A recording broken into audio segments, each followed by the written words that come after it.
जनशलाकया चक्षुर्मिलितं येन तस्मै श्री गुरुवे नमः। श्रीचैतन्यमनोभीष्टं स्थापितं येन भूतले स्वयं रूप कदा मह्यं ददाति स्वपदान्तिकम्।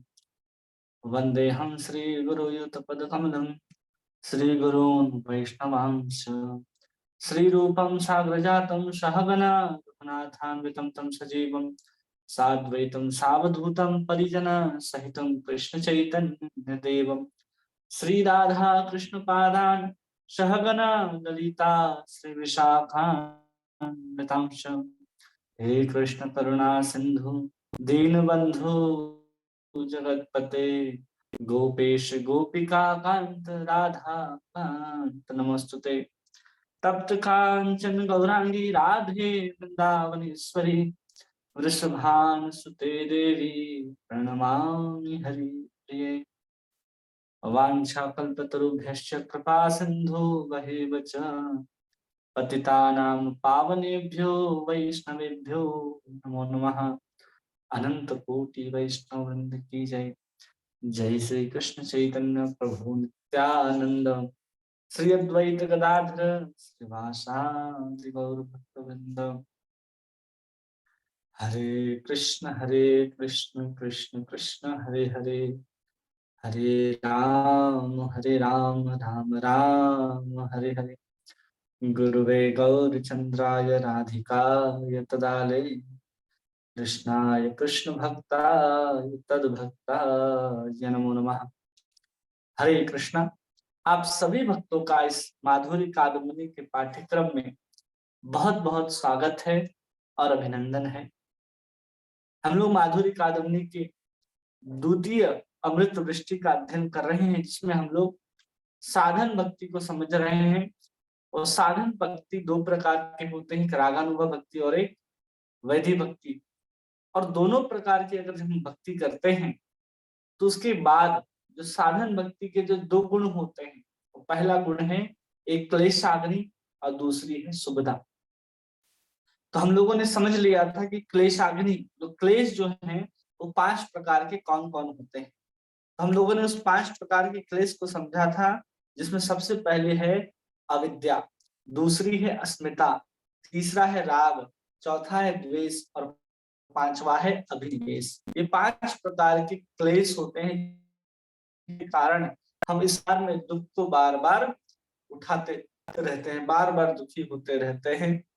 और फिर हम लोगों ने प्रारब्ध के अंतर्गत आने वाली 4 प्रकार के पापों को हम लोग देखे थे कि वो पहले अप्रारब्ध हैं, प्रारब्ध हैं, बीज हैं, फिर कूट हैं। इस रूप में कैसे वो पाप हम लोगों को बार बार प्राप्त होते रहते हैं। हम लोगों ने इस चीजों को समझा, 5 क्लेश को समझा और 4 प्रकार के पाप, इस 9 वस्तुओं को हम लोगों ने समझा। और साथ ही साथ ये समझा कि कोई भी साधन हम क्यों ना कर ले, चाहे ज्ञान मार्ग में चले जाएं या फिर योग मार्ग में चले जाएं या ध्यान मार्ग में चले जाएं, किसी भी उपाय से हमारा जो प्रारब्ध है वो समाप्त नहीं होता है, हमें भोगना ही पड़ता है। लेकिन यहाँ पर एक श्लोक के माध्यम से हम लोगों को क्या बताते हैं, भागवत के श्लोक से, कि यन नाम ध्येय श्रवणानुकीर्तनात् यत् प्रहणाद यत् स्मरादि क्वचित् स्वदोपि सत्य सवनाय कल्पते कुतः पुनस्तत् भगवत दर्शनात्। कि अगर कोई भगवान श्री कृष्ण का नाम श्रवण करता हो, कीर्तन करता हो, तो किसी भी जाति में उत्पन्न क्यों ना हो, उस सवन यज्ञ कराने का अधिकारी हो जाता है। मतलब इस श्लोक से हमें पता चलता है, कोई किसी प्रारब्ध के कारण किसी चांडाल के व्यक्ति के यहाँ जन्म भी लेता है, तो नाम ग्रहण के माध्यम से, भक्ति के माध्यम से अपने प्रारब्ध को भी वो समाप्त करके ब्राह्मण के योग्य पूजनीय हो जाता है। ये भक्ति की ही महिमा है और किसी साधन से नहीं हो सकता, क्योंकि भक्ति जो है उसके माध्यम से स्वरूप शक्ति उस भक्त के हृदय को स्पर्श करती है, जिससे उसका पूरा का पूरा जो शरीर है वो दिव्य हो जाता है। इसलिए किसी भी भक्त को हम किसी जाति के अंतर्गत गणना नहीं करते कि ब्राह्मण कुल का है ये भक्त, क्षत्रिय कुल का है ये भक्त, वैश्य कुल का है ये भक्त, शूद्र कुल का है।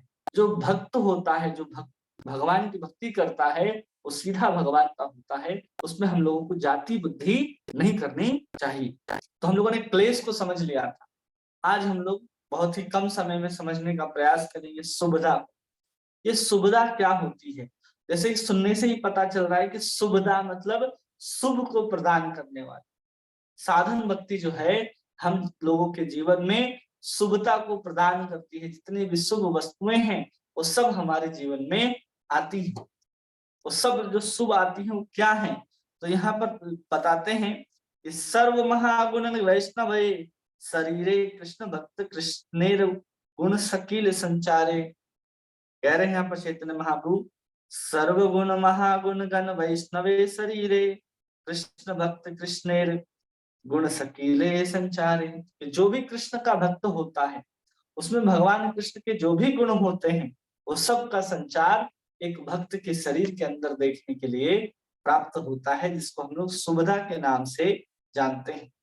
भक्त के हृदय में जितने भी शुभ गुण उदय होते हैं उन सबको हम लोग सुविधा के नाम से जानते हैं कि हाँ ये वस्तुएं जो हैं वो अत्यंत शुभ हैं, इसलिए उनको हम सुविधा के नाम से जानते हैं। और ये शुभ जो होते हैं सुविधा, ये 4 प्रकार के होते हैं। इसमें सबसे पहला जो प्रकार है जिसमें सभी प्राणियों की प्रसन्नता। अगर कोई साधन भक्ति करता है तो उसमें सभी प्राणियों की प्रसन्नता होती है। भगवान कहते हैं ना कि यस्मिन तुष्टे जगत तुष्टे, की भगवान को अगर प्रसन्न किया जाता है तो पूरा संसार जो होता है वो संतुष्ट होता है। भगवान को अगर कोई संतुष्ट कर लेता है तो संसार के हर एक प्राणी को प्रसन्नता प्राप्त होती है। हर किसी जीव को किसी न किसी रूप में प्रसन्नता जो है प्राप्त होती ही होती है।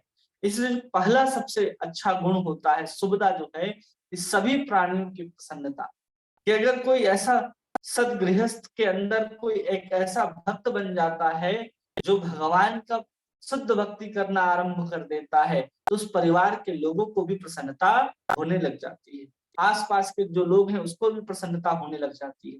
ऐसा कहा जाता है कि जिस भी स्थान पर कोई एक शुद्ध भक्त रहता है और भगवान की शुद्ध भक्ति करता है तो वहां के 2 योजन के इलाके पे कोई भी अशुभ घटना नहीं घटती है। एक शुद्ध भक्ति का इतना सामर्थ्य होता है। इसलिए यहाँ पर सबसे पहला शुभ गुण आता है किसी के अंतर्गत, तो हम लोग देखते हैं कि सभी प्राणी धीरे धीरे प्रसन्न होने लगते हैं। क्यों प्रसन्न होते हैं? क्योंकि उसके अंदर भगवान की भक्ति प्रवेश कर गई है।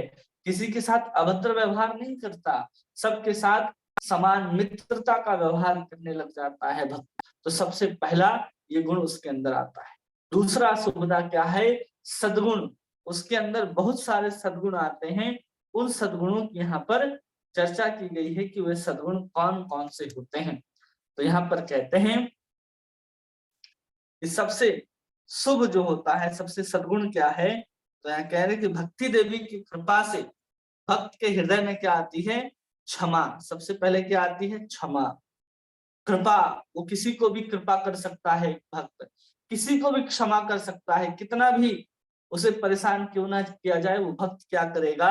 अपने सामने वाले को हमेशा क्षमा कर देगा। आगे बताया गया सत्य, वो हमेशा सत्य के ऊपर चलेगा और हमेशा सत्य ही कहेगा। और एक सद्गुण बताए गए जिसको कहते हैं सारल्य।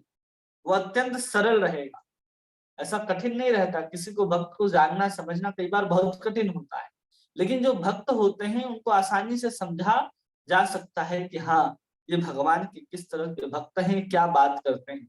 जिसकी वाणी में और जिसकी करनी में और कथनी में कोई अंतर नहीं रहता है, आप उसको समझ जाएंगे कि एक शुद्ध भक्त है। उसकी इतनी सरलता है कि जो कहेगा वही करेगा। जैसे सामान्य मनुष्य जो होते हैं, हम और आप जैसे, वो क्या करते हैं? मुख में कुछ और कहते हैं, मन में कोई और बात रखते हैं और करते कोई और काम है। ये हम लोगों के साथ, हम लोगों के जीवन में एक सरलता नहीं होती। हमारा जीव है और जो हमारा करनी है वो एक लाइन में नहीं होते, एक डायरेक्शन में नहीं होते, सब घूम फिर करके आते हैं। कि हम दिखाते कुछ और हैं, सोचते कुछ और हैं, कहते कुछ और हैं और करते कुछ और हैं। ये हम लोगों की सरलता नहीं है, ये हम लोगों की जटिलता है। हम लोगों का एक मुखौटा है जो हम लोग पहन करके रखते हैं अपने मीठी जुबान के द्वारा, कि हम किसी को अपने अच्छा बोलता है कोई तो उसके पीछे का जो छल है वो कोई पकड़ नहीं सकता। लेकिन एक भक्त जो होता है उसकी कथनी करनी, दिखावे पहनावे में कोई अंतर नहीं होता, स्पष्ट रूप से अपने बात को आपके सामने कहता है। उसको कहते हैं कि हाँ, उसके अंदर सरलता है, ये सब गुण उसके अंदर पाए जाते हैं। सौम्य होता है, वो अत्यंत सौम्य होता है। सौम्य का अर्थ होता है कि एकदम कोई भी बात को तुरंत समझ सकता है, उसकी प्रतिक्रिया आपके भावनाओं के अनुसार वो दे सकता है।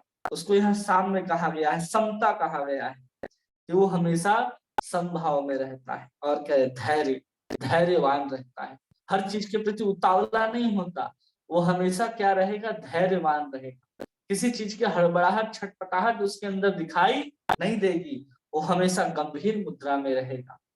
मानद तत्व, वो हमेशा ऐसा नहीं रहेगा कि हमेशा किसी को मान अपना ही मान पाने की इच्छा रखेगा, हमेशा मान देने की इच्छा उसके अंदर होगी, एक भक्त के अंदर, जो उसका सद्गुण है, अमानित्व, और कभी भी अपना मान नहीं चाहेगा।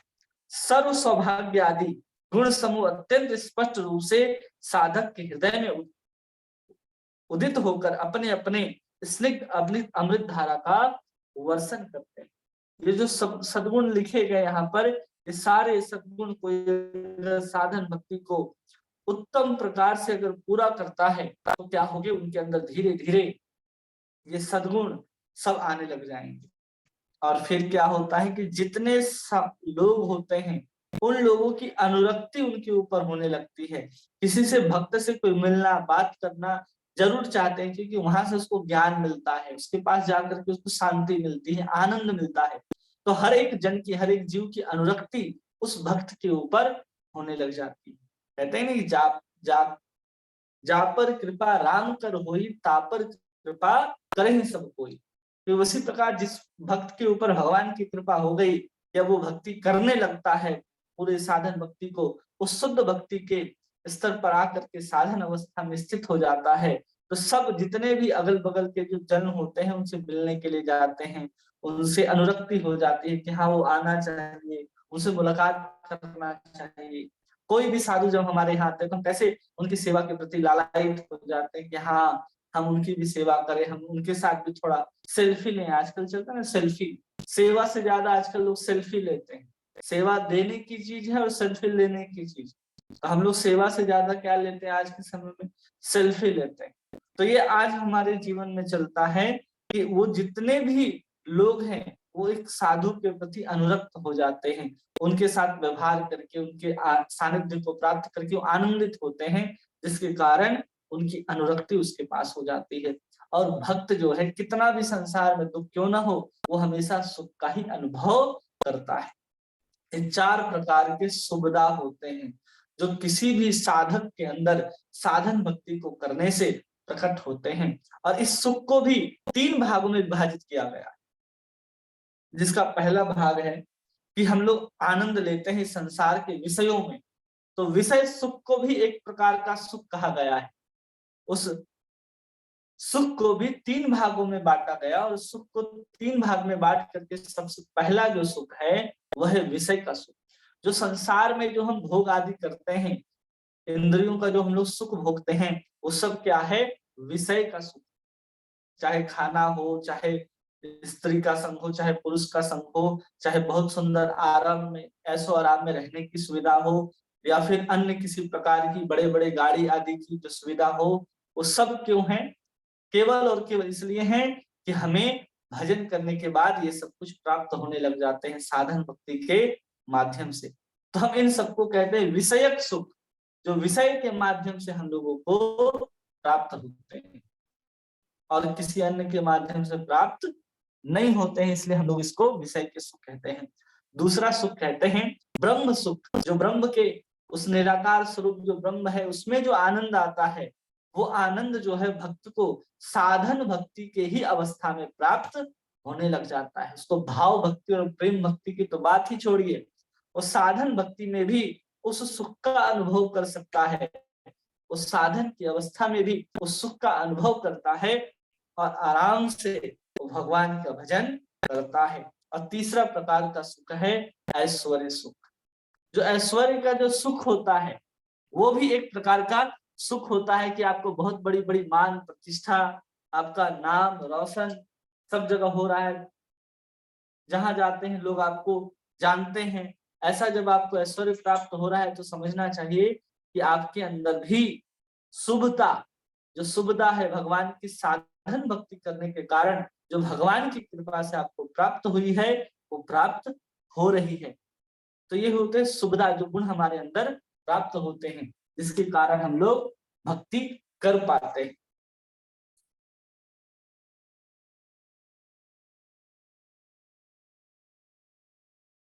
हरे कृष्ण कृष्ण कृष्ण हरे हरे, हरे राम राम राम हरे हरे।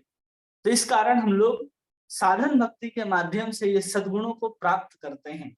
जो सद्गुण कितने प्रकार के हो गए, तो जिसमें सरलता है, सौम्यता है, क्षमा है, दया है, सारल्यता है, दम्भहीनता है, अमानत्व है कि हम दूसरों को मान देना चाहते हैं, ये सब सद्गुण के अंदर आ गए। सभी प्राणियों की प्रसन्नता होती है, दूसरा हो गया। तीसरा हो गया कि जितने भी प्राणी हैं सब अनुरक्त होते हैं। और चौथा हो गया सुख। और ये सुख को 3 भागों में हम लोगों ने बांटा। एक है विषय का सुख, दूसरा है ब्रह्म का सुख, और तीसरा है ऐश्वर्य का सुख। ये सब कुछ एक साधन भक्ति को करने वाले भक्त को प्राप्त होता है। लेकिन उसके अंदर कभी भी इन विषय सुख को या ब्रह्म सुख को या ऐश्वर्य को प्राप्त करके उसके प्रति मोहित नहीं होते। क्यों नहीं होते, तो यहाँ कहते हैं कि कृष्ण पाद पद्म गंधा ये न जन पाए, ब्रह्म लोक आदि सुख तारे नहीं भाए। कि एक बार कोई अगर कृष्ण के चरणार बिंदु के उस मकरंद का आस्वादन कर लेता है तो उसे कभी भी, यहाँ तक कि ब्रह्म सुख भी अच्छा नहीं लगता, तो सामान्य जो विषय के सुख हैं वो फिर उसके सामने कोई मायने नहीं रखते। वही कह रहे ब्रह्म लोक आदि सुख तारे नहीं भाए, तो उसके बाद उसको ब्रह्म लोक का भी सुख भाता नहीं है। तो इतने प्रकार के हम लोगों ने उस सुविधा को देखा। और श्रीमद् भागवतम में भी कहा जाता है कि सद्गुण कैसे आते हैं, तो भागवतम में इसका प्रमाण दिया जाता है। सिर्फ कहने बोलने की बात नहीं है, उसको यहाँ पर प्रमाण के रूप में भी समझाया जा रहा है कि किसी भक्त के अंदर सद्गुण कैसे प्रवेश करते हैं और उनके माध्यम से ये भक्त जो हैं वो कैसे देवताओं के गुण को प्राप्त करता है। तो भागवत के 5वें स्कंद के 18वें अध्याय के 12वें श्लोक में कहते हैं, यस्यास्ति भक्तिर् भगवत्य किंचना सर्वे गुणैस्तत्र समासते सुरः हराव भक्तस्य कुतो महद्गुणा मनोरथेनासति धावतो वही। कह रहे हैं जिन साधक भक्तों की भगवान की श्री चरण कमलों में निष्काम भक्ति है, उनके हृदय में समस्त देवता, धर्म, ज्ञान आदि संपूर्ण सद्गुण साथ सदा निवास करते हैं। किंतु जो भगवान के भक्त नहीं है, उनमें महत् पुरुषों के भी गुण आ ही कहां से सकते हैं। कोई भी अगर अपने अंदर सद्गुण को लाना चाहता है तो किसी ऐसे व्यक्ति से देख करके प्रेरणा ले सकता है कि हमको चलो, कोई अगर विवेकानंद को फॉलो करता है कि हम विवेकानंद जैसा होना चाहते, तो आप विवेकानंद, महात्मा गांधी के बारे में पढ़ करके उनके गुण को देख सकते हैं, समझ सकते हैं, अपने अंदर लाने का अभ्यास कर सकते हैं। लेकिन वो आपके अंदर आएगा कैसे, तो वही यहाँ पर बता रहे हैं कि अगर भगवान का भक्त नहीं है तो ये गुण आएंगे कहाँ से। सद्गुण तो भगवान के अंदर होते हैं, भगवान ने ही उन महापुरुषों के अंदर वो गुणों को दिया है। महापुरुषों के अंदर वो गुण कहाँ से आया, जब वो भगवान के अंदर गुण था वही गुण उन महापुरुषों के अंदर हम लोग देखते हैं। लेकिन वही गुण उन महापुरुष के अंदर देख करके हम भी जब लालायित होते हैं प्राप्त करने के लिए, तो हमें क्या करना चाहिए, केवल और केवल भगवान की भक्ति करनी चाहिए। इसी को कहते हैं भक्तिर भगवत अकिंचना सर्वगुणैस्तत्र समासते सुरा। अगर कोई भगवान की भक्ति करता है तो जितने भी देवताओं के गुण होते हैं, धर्म होते हैं, ज्ञान होते हैं, उस सब के साथ वहां पर विराज जाते हैं। कब नहीं विराजेंगे, तो कह रहे हैं कि हराव भक्त से कुतो महद्गुणा, बिना भक्ति का वो सद्गुण कहाँ से संभव है। इसलिए अपने अंदर जब हमें सद्गुण को लाना है तो हमें अपने अंदर भगवान की भक्ति को अकिंचना, मतलब किसी प्रकार की वासना, कामना को रख करके भक्ति नहीं करनी है। केवल और केवल भगवान की प्रसन्नता के लिए जब हम भक्ति करते हैं, उत्तमा भक्ति कहलाती है। और फिर हम जब साधन करने लग जाते हैं, जब हम प्रयास करने लग जाते हैं, अपने मन को साधने लग जाते हैं, भक्ति के अनुसार, रागानुगा भक्ति के अनुसार, और हम भक्ति के मार्ग में चलना शुरू करते हैं, तो ये सारे सद्गुण हमारे अंदर आने शुरू हो जाते हैं। इसी को कहते हैं कि जब तक कोई भक्ति नहीं करेगा तब तक ये सुगुण आएंगे कहाँ से। अगर किसी के अंदर ऐसी सरलता, सौम्यता और सद्गुण ये सब नहीं दिखाई देते, तो समझिए कि अभी तक वो साधन भक्ति कर रहा है कि नहीं कर रहा है, ये भी प्रश्न आ जाएगा। जैसे कि किसी भी भक्त को देखिए तो उससे सब लोग अनुरक्त होते हैं, उसके जीवन में तरह तरह के जो विषय सुख हैं वो प्राप्त होते हैं, ऐश्वर्य प्राप्त होते हैं, ब्रह्म सुख का अनुभव करता है, लेकिन उसके प्रति वो कभी आसक्त नहीं होता। उसको पता है कि हमने एक बार कृष्ण का आनंद ले लिया तो इस विषय में कुछ भी रखा नहीं है, इस ऐश्वर्य में कुछ भी रखा नहीं है, और ना ही कुछ ब्रह्म में कोई सुख रखा है। जो भगवान के चरणों में जो सुख है इनमें है ही नहीं।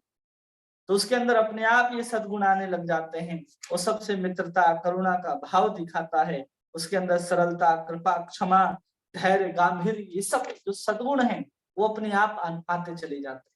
हमने देखा है कि कोई भक्ति कर रहा है तो उसके अंदर ये सद्गुण आ रहे हैं या नहीं आ रहे। हमने अपने आप का आत्म परीक्षण कभी किया है कि अगर हम साधन भक्ति में, अगर विधि विधान से अगर हम वैदिक भक्ति भी कर रहे हैं, तो क्या ये सद्गुण हमारे अंदर हैं? क्या हमारी भक्ति करने से सभी प्राणियों को प्रसन्नता मिलती है? सभी हमसे अनुरक्त हो रहे हैं? क्या ये सद्गुण हमारे अंदर आ रहे हैं? क्या इतने प्रकार के सुख को भी हम तुच्छ समझ रहे हैं? चाहे विषय का सुख हो, ऐश्वर्य का सुख हो, या ब्रह्म का सुख हो, या प्राप्त हो रहा है हमें, ये सबको अपने आप में हमें चिंतन करना चाहिए कि अगर हम सही में अपने जीवन में साधना भक्ति को कर रहे हैं, तो ये क्लेशाग्नि और जो सुविधा है वो हमारे जीवन में स्पष्ट रूप से दिखाई देने चाहिए। अगर नहीं दिखाई दे रहे हैं तो हम उत्तमा भक्ति तो नहीं कर रहे हैं। भक्ति कर रहे हैं, हम हो सकता है राजसी भक्ति कर रहे हो, तामसी भक्ति कर रहे हो, सात्विक भक्ति कर रहे हो, उत्तमा भक्ति नहीं कर रहे हैं। शायद इसलिए हमारे अंदर ये सारे गुण नहीं दिखाई देते हैं।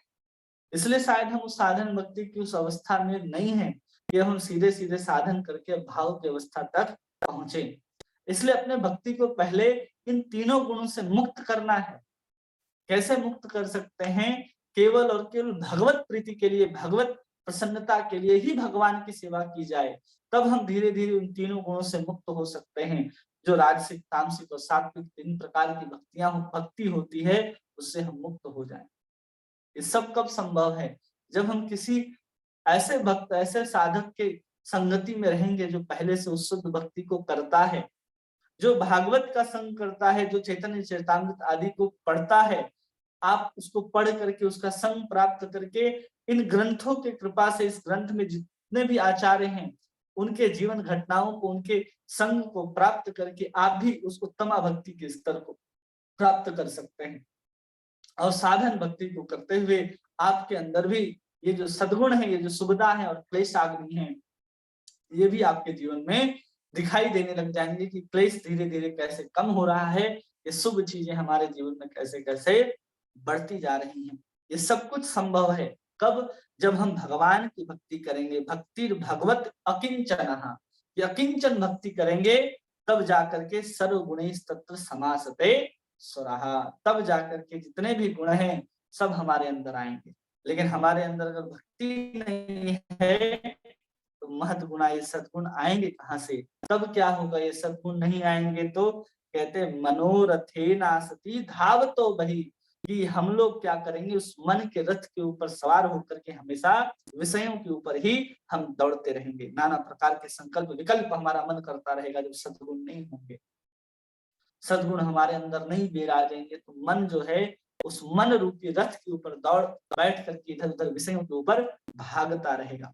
इसलिए इस सभी सद्गुणों के ऊपर चर्चा करते हुए सनातन गोस्वामी को चैतन्य महाप्रभु बताते हैं, यही सब गुण है वैष्णवेर लक्षण।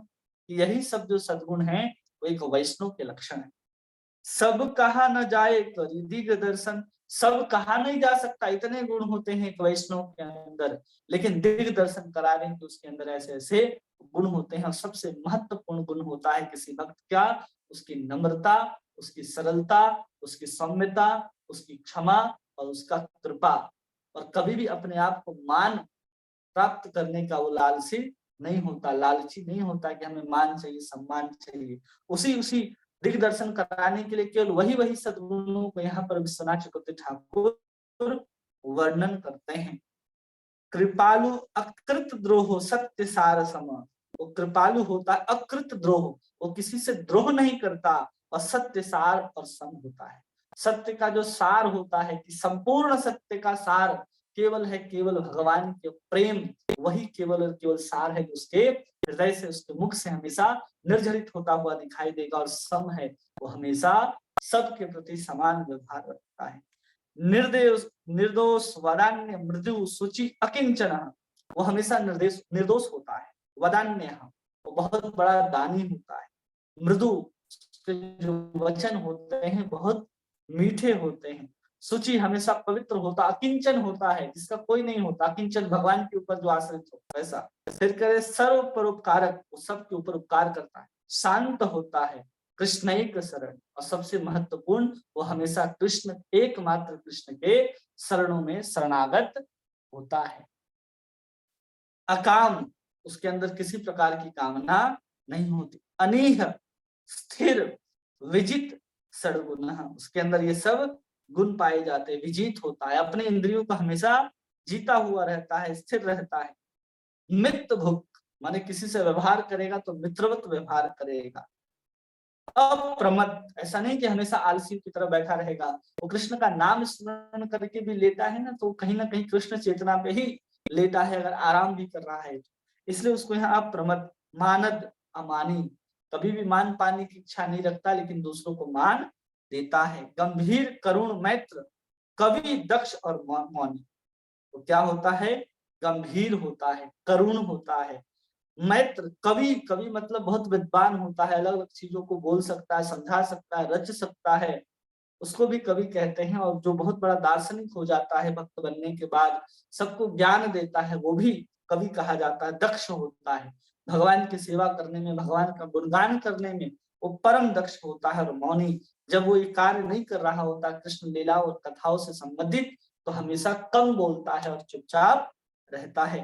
तो जितने भी गुण हैं, इन सब गुणों के बारे में विस्तार से चर्चा की जा सकती है, कि ये जितने सारे गुण हैं, वो कैसे चैतन्य महाप्रभु के अंदर या फिर उनके पार्षदों के अंदर हम सब देख सकते हैं। कि जितने भी गुण हैं यहाँ पर इन सबको हम लोग देख सकते हैं। कितने गुण हैं यहाँ पर देखिए, 1 2 3 4 5 6 7 8 9 10 11 12 13 14 15 16 17 18 19 20 21 22 23 24 25 26 और 27 गुणों का यहाँ पर वर्णन किया गया। एक भक्त के अंदर इतने प्रकार के गुण होते हैं, और इन एक एक गुण के ऊपर चैतन्य महाप्रभु की लीलाओं को हम लोग देख सुन समझ सकते हैं।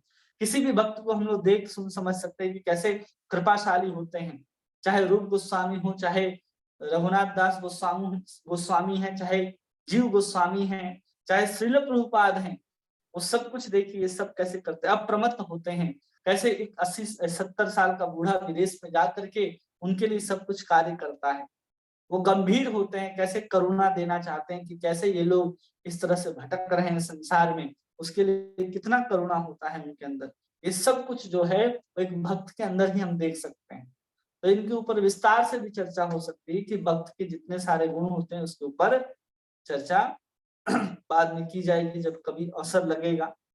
और फिर आगे कहते हैं, जो ये शुभ गुण और अशुभ गुण हम लोगों ने देखे, मतलब जो भी क्लेश है उसका हमारे जीवन से जाना, और जितने भी शुभ वस्तु हैं उसका आना। तो इसको हम लोगों को यहाँ पर विश्वनाथ चक्रवर्ती ठाकुर समझाते हैं,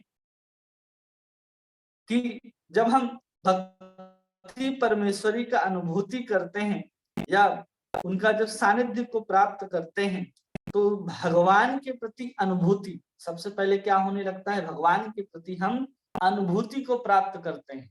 जैसे ही हम भक्ति करते हैं, साधन भक्ति करने लग जाते हैं, हम भगवान के साथ अपने अनुभूति को अनुभव करने लग जाते हैं। फिर कहते हैं भगवत भिन्न अन्य पदार्थों से विरक्ति, और अपने आप को भगवान से हम सन्निकट महसूस करने लगते हैं, और पदार्थ से हमारी धीरे धीरे आसक्ति जो है वो समाप्त होने शुरू हो जाती है। ये तीनों कार्य एक साथ होते हैं। कि भगवान की अनुभूति होती है, हम भगवान को और अपना समझने लग जाते हैं और संसार से धीरे धीरे हम विरक्त होते चले जाते हैं। क्या क्या होंगे एक साथ जब हम भगवान के साधन भक्ति में लगेंगे? सबसे पहले कि हम भगवान के सानिध्य का अनुभूति करेंगे, दूसरा भगवान से हमें आसक्ति हो जाएगी और संसार से हमें विरक्ति हो जाएगी। ये तीन वस्तु जो हैं, कोई भी भक्त जब साधना भक्ति को करना आरंभ करता है तो ये तीन चीजें एक साथ वो अनुभव कर सकता है। ऐसा नहीं है कि कुछ अनुभव होंगे कि हम केवल भगवान का अनुभव कर रहे हैं लेकिन भगवान के प्रति हमारी आसक्ति नहीं हुई और संसार के प्रति आज भी हम नहीं आसक्त हैं, ऐसा नहीं होता है। वो तीनों एक साथ होते हैं और इसको समझाने के लिए आगे कहते हैं कि केवल यही होता है, एक साथ अनुभव होता है, लेकिन उसमें क्या नहीं हो सकता है, इसको समझिए। तो आगे समझाते हैं कि भक्ति कल्पलता की जो क्लेशाग्नि और सुविधा नामक जो दो पत्तियां हैं, अगर उसकी उत्पत्ति की हम बात की जाए तो इन दोनों में एक ही समय उत्पत्ति होती है, फिर भी परिणाम के रूप में कुछ अल्प और कुछ अधिक देखी जाती है। एक ही समय में दो पत्तियां आएंगी, एक क्लेशाग्नि की और एक सुविधा की, लेकिन उसके बाद भी उसके परिणाम में और उसके तारतम्य में कुछ अलग अलग भिन्नताएं देखने के लिए मिल सकती है। कोई अगर भक्ति कर रहा है तो हो सकता है उसके जीवन में पहले बहुत ज्यादा सुविधा उपलब्ध हो जाए कि उसके अंदर सारे प्रकार के शुभ गुण आ जाएं या केवल सुख प्राप्ति हो या फिर लोग उससे अनिरुक्त हो जाएं या लोगों को प्रसन्न करने लग जाए, ये सद्गुण उसके अंदर आ सकते हैं, ये सुविधा आ सकती है। लेकिन क्लेश उसके जीवन से हो सकता है तुरंत समाप्त ना हो, उसके प्रारब्ध, उसके अप्रारब्ध, उसके बीज, उसके कूट, ये सब समाप्त होने में बहुत समय लग जाए। दोनों के सुविधा प्रकट होने में और क्लेशाग्नि के समाप्त होने में, ये दोनों में हो सकती है कि समान ना रहे। हो सकता है कि सुविधा पहले आए, हो सकता है क्लेशाग्नि पहले समाप्त हो, इसमें कोई तारतम्य नहीं है। उसमें दोनों में क्या हो सकता है, कोई भी अपने हिसाब से आपके जीवन में आ सकता है और आप अपने हिसाब से भक्ति के ही माध्यम से वो जो क्लेश आदि जो है आपके जीवन में वो समाप्त होंगे। तो उसको कभी भी ऐसा नहीं सोचना चाहिए कि एक ही साथ सब होगा, उसमें कुछ तारतम्य हो सकता है, कुछ शुभ गुण दिखाई देंगे, कुछ क्लेश आदि आपके जीवन में समाप्त होने लग जाएंगे। तो इस तरह का तारतम्य हमें देखने के लिए मिलता है। अब इसको समझाने के लिए यहाँ पर हम लोगों को समझा रहे हैं, पीयूष वर्षिणी टीका में श्लोक उद्धृत करके समझाते हैं। भक्ति परेशानुभाव विरक्ति अन्यत्र चैतत्रिक एक कालः प्रपद्यमानस्य यथा नस्तः स्यूततुष्टि पुष्टि क्षुधा पायोदनासम अनुघासम। कह रहे हैं कि जैसे भी व्यक्ति भोजन करता है और हम भोजन करते हैं तो प्रत्येक ग्रास के साथ हमें क्या अनुभव होता है, तुष्टि का अनुभव होता है, पुष्टि का भी अनुभव होता है और साथ साथ क्षुधा की निवृत्ति होती है, भूख भी धीरे धीरे शांत होता है। हर बार जब हम एक कवर जब हम डालते हैं, एक एक भोजन का निवाला उठा करके अपने जीभ के ऊपर रखते हैं और जैसे ही नीचे जाता है तो हम सबसे पहले किस चीज का अनुभव करते हैं, एक तृप्ति का अनुभव करते हैं कि हाँ हमें अब सुख प्राप्त हो रहा है। वो भोजन अंदर जाकर के फिर हमें ऊर्जा को देता है जिससे हम जीवन शक्ति का संचार होता है, तो हम कहते हैं हम पुष्टि का अनुभव कर रहे हैं। और फिर धीरे धीरे जो भूख है, जो भूख की जो आग है वो धीरे धीरे शांत होने लगती है, जिसको हम लोग कह रहे हैं कि क्षुधा की निवृत्ति होती है। तो जैसे भोजन करने से तीनों कार्य क्या होते हैं, एक साथ ही होना आरंभ हो जाते हैं। उसी प्रकार जैसे ही भगवान के शरण में जाकर कोई भजन करता है तो भगवान के प्रति प्रेम का अनुभव करने लग जाता है, भगवान के प्रति अनुरक्ति होने लग जाती है और संसार के विषयों से, पदार्थों से उसका वैराग्य होना शुरू हो जाता है। ये तीनों एक साथ होते हैं, भगवान के प्रति प्रेम, भगवान के स्वरूप का अनुभव और संसार के प्रति विरक्ति, ये एक साथ होते हैं। ऐसा नहीं कि थोड़ा सा विरक्ति आएगा फिर 6 महीना के बाद हमको भगवान से प्रेम होगा और फिर हम अगले 6 महीना के बाद भगवान का अनुभव करेंगे, नहीं, ये तीनों एक साथ होंगे कि हम संसार के पदार्थों से विरक्ति का अनुभव भी करेंगे, भगवान के साथ अपने प्रेम का भी अनुभव करेंगे और भगवान को भी साक्षात रूप से हम लोग अनुभव करेंगे। ये तीनों एक साथ होते हैं। लेकिन उसमें हम लोगों को समझाया जा रहा है कि जो क्लेशाग्नि है और जो सुविधा है उसके पैदा होने और उसके वृद्धि होने का तारतम्य जो है वो भक्ति के अनुसार हो सकता है। जैसे अविद्या आदि के क्लेशों का नाश और शुभ गुण का उदय जो है उसका तारतम्य है, वो निश्चय ही एक सुनिर्दिष्ट कर्म है। लेकिन इस कर्म में इतना सूक्ष्म दुर्लक्ष्य होता है कि सहज हम लोग नहीं समझ पाते कि हमारे जीवन में कितना शुभ गुण आया या कितनी मात्रा में हमारे जीवन से जो अप्रारब्ध के कर्म थे वो समाप्त हो गए। ये हम कभी भी समझ नहीं पाते। इतनी सूक्ष्म अवस्था में ये चीज हमारे जीवन में बदलते जाते हैं और फिर बहुत बड़ा बदलाव को लाते हैं। जैसे कि हम भोजन कर रहे हैं तो पहले ही कबर में तो हम ऐसा नहीं अनुभव करेंगे कि हाँ, उस समय हम सुख का अनुभव करेंगे। सबसे पहले अगर भूख लगा है, आपका शरीर कमजोर हो गया है, तो आप जब भोजन करने के लिए बैठेंगे तो जैसे ही पहला निवाला आप रखेंगे अपने जीभ पर और फिर वो जब अंदर जाएगा तो आपको सुख का अनुभव होगा। लेकिन उसी पहले निवाले से आप कभी भी ऊर्जा का जो संचार है शरीर में उसको आप महसूस नहीं कर सकते। हो रहा है लेकिन बहुत सूक्ष्म मात्रा में होता है, इसलिए आप तुरंत जो है पुष्टि का अनुभव नहीं करते। उसके लिए जब तक 2-4 निवाला आप ग्रहण न कर ले तब तक आप पुष्टि का अनुभव नहीं करते। और उस 2-4 निवाला जैसे ही आपके पेट के अंदर जाएगा तो आपकी जो क्षुधा है, जो पेट की जो गर्मी है, कि बहुत जोर से चूहा दौड़ रहा हो और आपने 2-4 कवर जो है भोजन का ग्रहण कर लिया तो आराम हो जाता है। तो वैसे ही थोड़ा सा तारतम्य अलग अलग हो सकता है, अलग अलग गुणों का क्लेश अविद्या या प्रारब्ध अप्रारब्ध के समाप्त होने का। क्योंकि जब तक भक्ति की मात्रा बढ़ेगी नहीं तब तक हम उसको पूर्ण रूप से अनुभव नहीं कर सकते। जैसे जैसे हम साधन भक्ति कर रहे हैं वो सूक्ष्म रूप में परिवर्तित हो रहा है। वो अंदर ही अंदर सूक्ष्म रूप से हमारे अंदर सद्गुणों को, शुभ जितने प्रकार के शुभ हैं उन सबको लाता है और उन क्लेशों को भी मिटाता है। चाहे वो अप्रारब्ध हो, पाप हो, अस्मिता हो, राग हो, द्वेष हो या फिर अभिनिवेश हो, अविद्या है, इन सब का नाश करता है। लेकिन कितनी मात्रा में करता है इसको हम लोग समझ नहीं पाते, इसलिए यहाँ पर कहते हैं वो बहुत दुर्लक्ष्य होता है। भक्ति या भजन के संबंध में भी ऐसा ही समझना चाहिए। साधारणतः क्रम दुर्लक्ष्य या सूक्ष्म होने पर भी अभिज्ञ भक्त लोग साधकों के कार्यकलाप और लक्षण को देखकर स्थिर कर लेते हैं कि उनके क्लेश या उनके सद्गुणों का उदय कितना हुआ है। फिर भी कोई इतने जो साधक, जो एक होता है ना जौहरी, वो देख करके पहचान लेता है कि सोना कितना खरा है।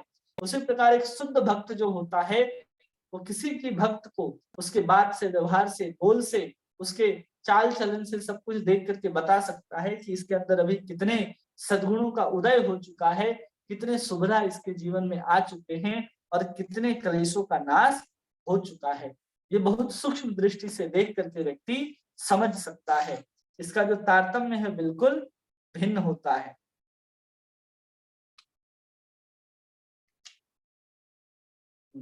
और ये कैसे होता है तो इसको समझाने के लिए कह रहे हैं कि जैसे जैसे हम भगवान की साधना भक्ति में और वृद्धि करते चले जाते हैं तो अविद्या और क्लेश का जो नाश होता है और शुभ गुण हमारे जीवन में जो आते हैं उसको कोई इतना आसानी से समझ नहीं पाता कि कैसे आ रहे हैं, जब तक वो स्पष्ट रूप से हमें दिखाई देने न लग जाए। इसलिए अपने जीवन में इन सुविधाओं को धारण करने के लिए हमें भगवान की अकिंचना भक्ति, जो शुद्ध भक्ति है, उस भक्ति को करना आवश्यक है। तो हम लोगों ने अभी तक क्या समझा कि क्या है वो साधन भक्ति। साधन भक्ति के 2 स्वभाव और हम लोगों ने 2 गुण को भी देखा। 2 स्वभाव क्या है साधन भक्ति के, कि एक स्वभाव है रागानुगा भक्ति, एक स्वभाव है वैधि भक्ति। उस रागानुगा भक्ति को करने से हम लोग क्या प्राप्त करते हैं, भगवान के गोलोक धाम का प्रेम प्राप्त करते हैं। और वैधि भक्ति करने से हम लोग गोलोक नहीं लेकिन भगवान के वैकुंठ आदि लोकों तक जाएंगे। क्यों?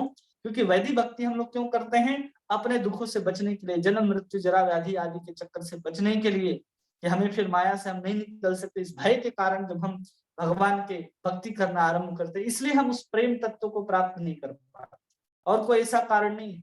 और जैसे ही हम धीरे धीरे उस वैदिक भक्ति को करते करते हम अपने आप उस रागानुगा भक्ति के प्लेटफॉर्म पे, उस स्तर पर पहुंच जाएंगे, जिससे हमें अब स्वतः लगेगा कि हमें भगवान से प्रेम करना चाहिए, भगवान की पूजा करना चाहिए, भगवान को सुंदर भोग लगाना चाहिए, भगवान को ये वस्तु पसंद है, भगवान की ऐसे ऐसे सेवा करते भक्त जो हैं नंद बाबा यशोदा ऐसे सेवा करते हैं, ललिता विशाखा ऐसी सेवा करती हैं, और रूप मंजरी ऐसी सेवा करती हैं, रति मंजरी ऐसी सेवा करती हैं, या फिर स्तोक कृष्ण ऐसा सेवा करता है, मधुमंगल ऐसा सेवा करता है, ये जो दो दास हैं रक्तक और पत्रक ऐसे सेवा करते हैं।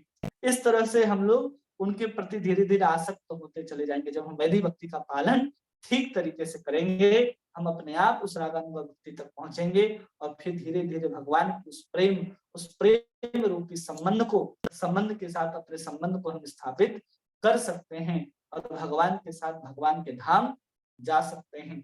उसके बाद हम लोगों ने इन दोनों स्वभाव को समझा कि साधन भक्ति के दो स्वभाव होते हैं, और दो सद्गुण को भी हम लोगों ने समझा कि साधन भक्ति को करने से दो सद्गुण प्रकट होते हैं। एक क्या है कि हमारे जीवन के जितने भी क्लेश हैं, 5 प्रकार के क्लेश और 4 प्रकार के पाप, ये समाप्त होने लग जाते हैं। और सुविधा, 4 प्रकार की जो सुविधा है कि जो भक्त भक्ति करने लग जाता है, वो संसार के सभी प्राणियों को प्रसन्न कर सकता है। उसके अंदर सारे प्रकार के सद्गुण जो देवताओं के अंदर होते हैं, क्षमा, कृपा, दैन्यता, सरलता, अमानित्व, ये सब जो गुण हैं उसके अंदर आने लग जाते हैं।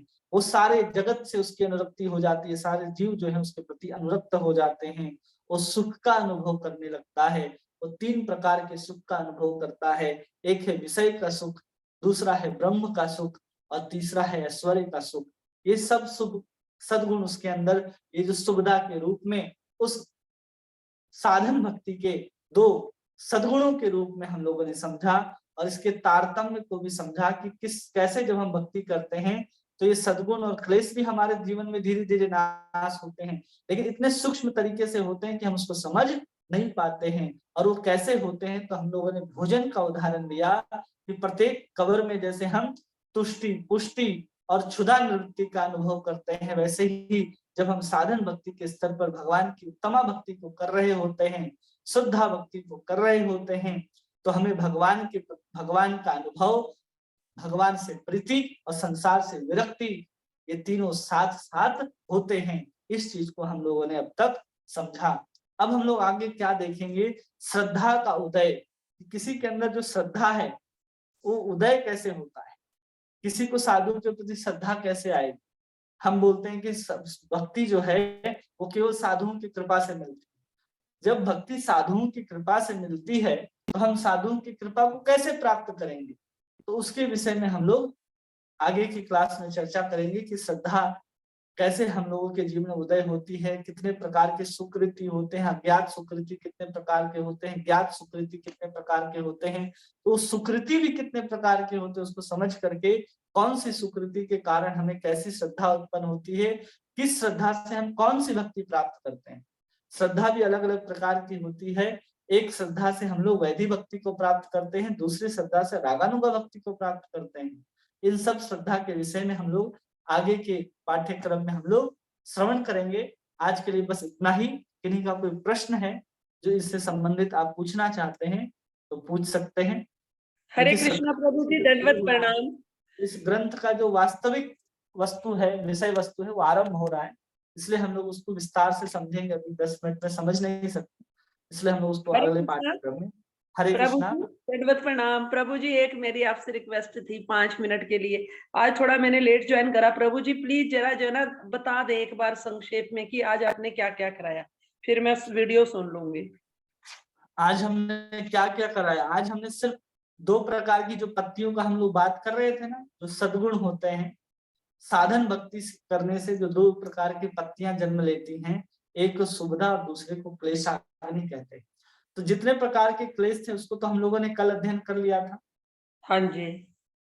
तो आज हम लोगों ने सुविधा का केवल वर्णन किया कि जो शुभ होते हैं वो 4 प्रकार के होते हैं। इसमें सबसे पहले हमने बताया था कि सभी प्राणियों की प्रसन्नता होती है। कैसे सभी प्राणी प्रसन्न होते हैं, किसी एक परिवार में, घर में, संसार में कोई भक्त पैदा होता है तो उसके अंदर सद्गुण आने लग जाते हैं। दूसरे प्रकार के सुविधा है कि जितने प्रकार के सद्गुण जो शुरू में देवताओं में विराजते हैं, उस सद्गुण भक्त के अंदर भी आने लग जाते हैं भक्ति के कारण। फिर तीसरा हमने बताया कि सारे लोगों की अनुरक्ति उस भक्त के प्रति हो जाती है। और चौथा गुण हमने बताया वो सुख का अनुभव करता है। और वो सुख जो होते हैं वो भी 3 प्रकार के होते हैं। एक विषय के सुख होते हैं जो सांसारिक पदार्थों के संसर्ग में हम लोग अनुभव करते हैं, जिसको विषय सुख कहते हैं। फिर ब्रह्म का सुख होता है कि ब्रह्म साहित्य में जो सुख होता है उसका भी अनुभव भक्त जो है साधन अवस्था में करता है। फिर ऐश्वर्य का जो सुख होता है उसके विषय में बताया। और इन सब सुखों के प्रति भी अनुरक्ति नहीं होती एक भक्त की। क्यों नहीं होती? क्योंकि वो सब जब कृष्ण के चरणारविंदों का किसी को आश्रय मिल जाता है तो विषय ब्रह्म ऐश्वर्य जो है उसके सामने कोई महत्व नहीं रखते हैं। इसके विषय में हम लोगों ने चर्चा की और फिर ये भी समझाया कि जो शुभ गुण है, सद्गुण है और जो क्लेश आदि हैं, उनका जो समाप्त होने का जो तारतम्य है इतना सूक्ष्म होता है कि हम उसको समझ नहीं पाते। हो रहा है कि नहीं हो रहा है।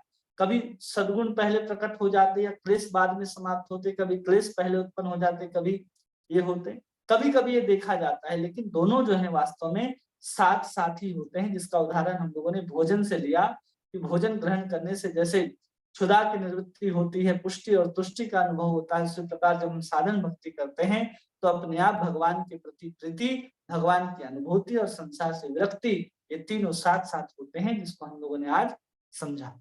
ठीक है,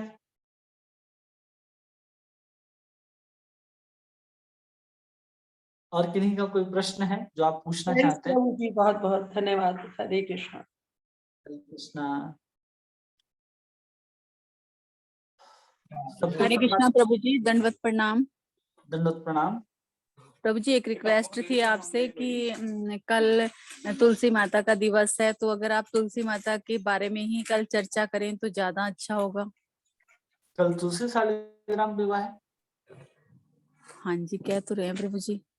तुलसी शालिग्राम विवाह जो है कार्तिक के महीने में आता है। नहीं नहीं प्रभु जी, तुलसी माता का दिवस है कल, जैसे 25 दिसंबर वो होता है ना क्रिसमस का, तो ये कहा जाता है ना कि तुलसी माता का दिवस होता है 25 दिसंबर को।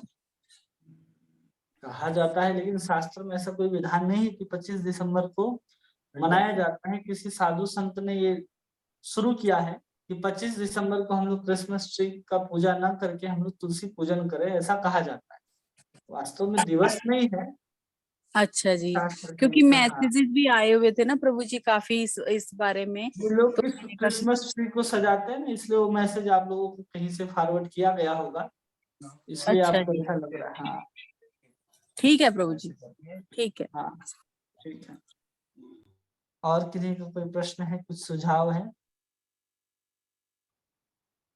सब बातें समझ में आए सबको आज की बातें? क्योंकि अब जो क्लास चलेंगे उससे हम लोग श्रद्धा, जो हमारे ग्रंथ का जो वास्तविक विषय है उसके ऊपर हम लोग प्रवेश कर जाएंगे।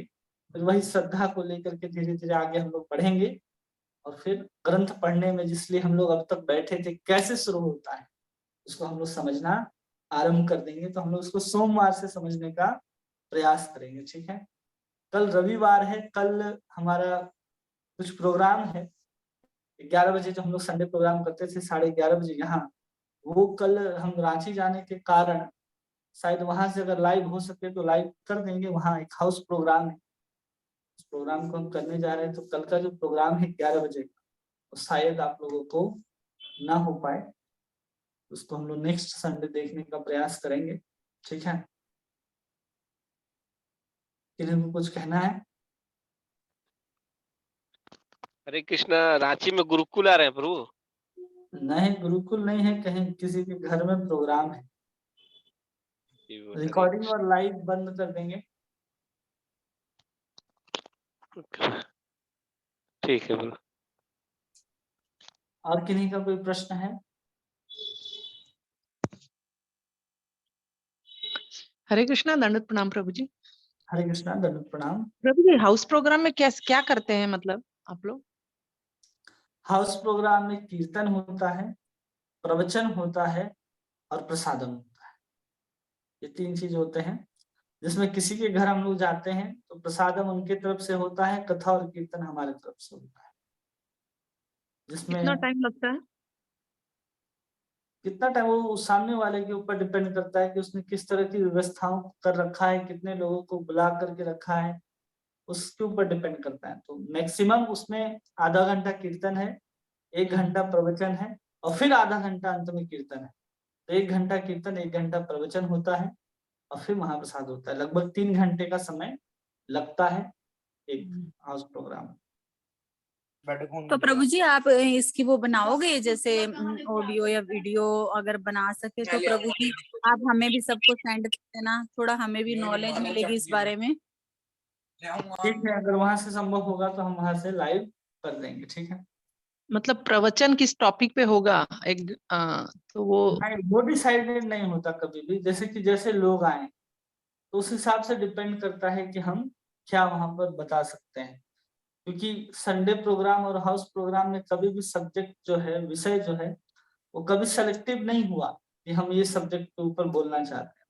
क्योंकि कई बार नए लोग होते हैं, कई बार पुराने लोग होते हैं, कई लोग मिक्स होते हैं, कुछ नए कुछ पुराने, तो उनके अनुसार उनको समझाना होता है। वैसे सब्जेक्ट जो है, वो विषय जो है, वो चुना नहीं जाता पहले से। नहीं, जो भी हो प्रवचन आधा घंटा 1 घंटे का, तो अगर ग्रुप में शेयर कर देंगे तो हम लोग को भी सुनने मिल जाएगा यानी कि। ठीक है ना, हम उसको करने का प्रयास करेंगे वहां से।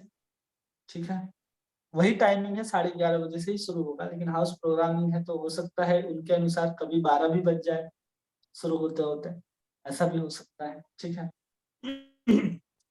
तो जब भी होगा तो वो फेसबुक में लाइव आ जाएगा। ठीक है, उसको जूम में हम लोग लाइव नहीं करेंगे, वो फेसबुक पे आ जाए।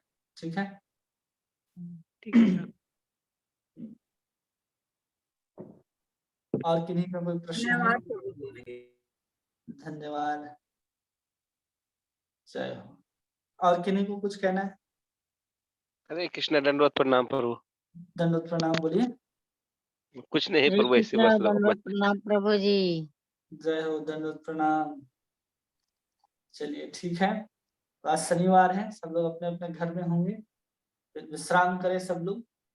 फिर कल जो है वो सुबह भागवतम क्लास हम प्रयास करेंगे कि थोड़ा पहले हो जाए, ताकि हम निकल भी सके और पहुंच भी सके, क्योंकि यहाँ से लगभग 2 घंटे की दूरी में वो रांची शहर है। ठीक है, तो आप सभी का बहुत बहुत धन्यवाद। हरे कृष्णा कृष्ण कृष्ण हरे हरे, हरे राम राम राम हरे हरे। आप सभी भक्त का बहुत बहुत धन्यवाद, बहुत बहुत आभार। दंडवत प्रणाम प्रभु जी। दंडवत प्रणाम। हरे कृष्ण, दंडवत प्रणाम प्रभु जी। हरे कृष्णा, दंडवत प्रणाम प्रभु जी। जी। दंडवत प्रणाम। हरे कृष्णा प्रभु जी, दंडवत प्रणाम। दंडवत प्रणाम। हरे कृष्णा, दंडवत प्रणाम। दंडवत प्रणाम प्रभु जी।